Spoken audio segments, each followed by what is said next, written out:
নমস্কার বন্ধুরা, আমি আপনাদের সামনে চলে এসেছি আবার নতুন একটা রেসিপি নিয়ে। রেসিপির নাম হচ্ছে রুই মাছের টক ঝাল। তো কিভাবে রান্না করব দেখা যাক। 3 পিস রুই মাছ নিয়েছি আমি, যেটাকে হলুদ, লঙ্কার গুঁড়ো, গোলমরিচের গুঁড়ো আর সামান্য একটু লবণ দেব, পরিমাণ মতো লবণ দিয়ে এটাকে আমি ভালো করে ম্যারিনেট করব।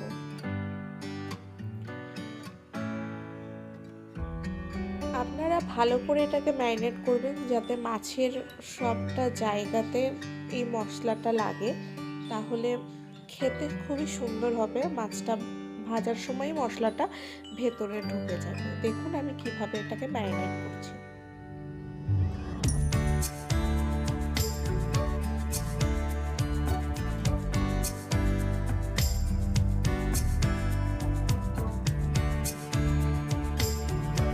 ম্যারিনেশন হয়ে গেছে।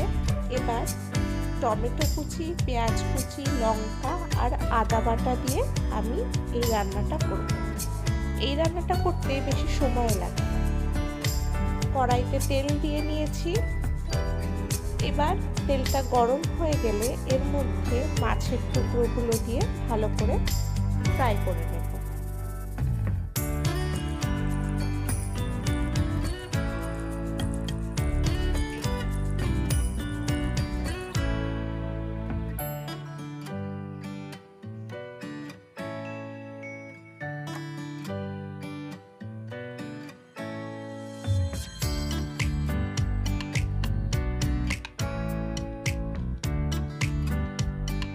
সব মাছ ভাজা হয়ে গেছে।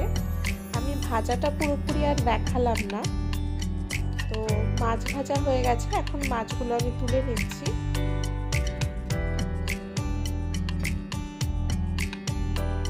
এবার আমি তেলে ফোড়নের জন্য শুকনো লঙ্কা,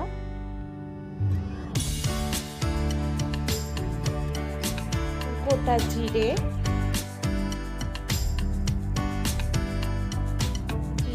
ভালো করে এটাকে ফোড়নের গন্ধ না বেরোনো পর্যন্ত আমি এটাকে রেখে দেব। ফোড়নের যখন গন্ধ বেরিয়ে যাবে হালকা, সেই সময় তেলের উপরে যে পেঁয়াজটা কুচি করে কেটে রেখে দিয়েছিলেন সেটাকে দিয়ে দিতে হবে। আমি বলে রাখি, এই রান্নাতে পেঁয়াজ আর টমেটো একটু বেশি পরিমাণে দিলে এটা টেস্ট খুব ভালো আসে। টক ঝাল টাইপের ব্যাপারটা সেটাতে এটা দিয়েই আসে। টমেটোটা আর পেঁয়াজটা বেশি করে দিতে হবে। এখানে আমি 3 পিস মাছে আমি 3টে টমেটো কেটেছি আর পেঁয়াজও কেটেছি 3টে। পেঁয়াজটাকে একটু হালকা করে ভেজে নেব।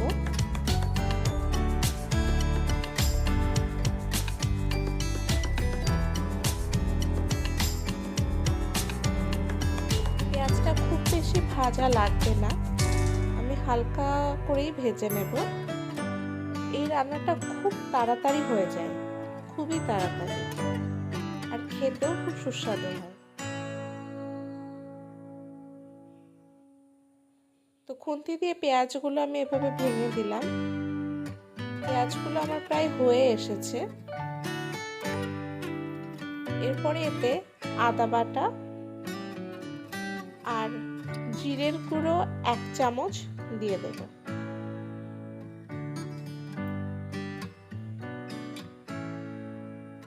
এরপরে যাতে মশলাটা পুড়ে না যায় এর জন্য সামান্য একটুখানি আমি জল দেব।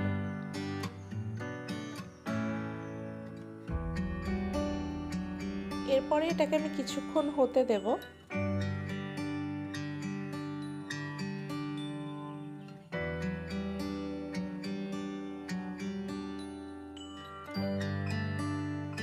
সামান্য হলুদ গুঁড়ো দিচ্ছি রঙের জন্য, আর একটু কাশ্মীরি লঙ্কার গুঁড়ো দিলাম।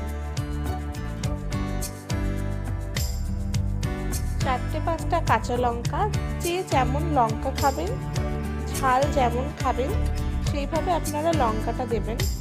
আমি একটু ঝাল ঝাল পছন্দ করি, তো আমি লঙ্কা একটু বেশিই দিলাম। এরপরে কেটে রাখা 3টে টমেটোর টুকরো আমি এখানে দিয়ে দিলাম।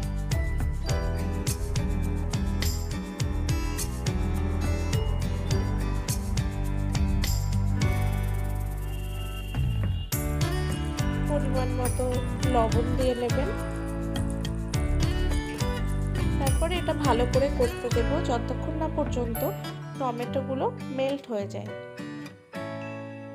ভালো করে এই পর্যায়ে কষতে হবে।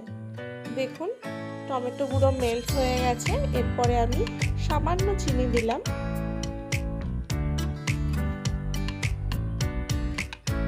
এবার তেল ছাড়া পর্যন্ত আমাদের ওয়েট করতে হবে।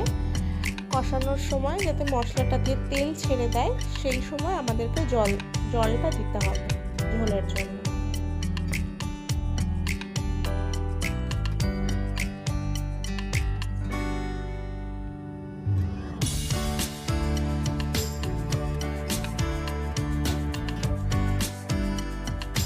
দেখুন সাইড দিয়ে তেল ছেড়ে দিয়েছে।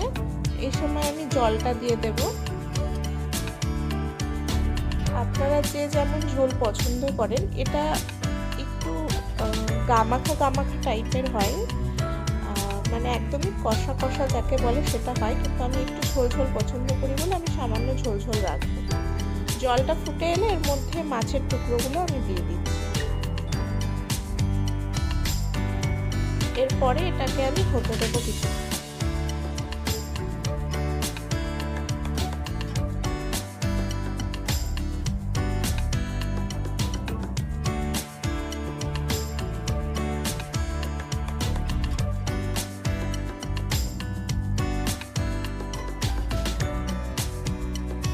আমাদের রেডি হয়ে গেছে। দেখুন আমি এরকম ঝোল রেখেছি।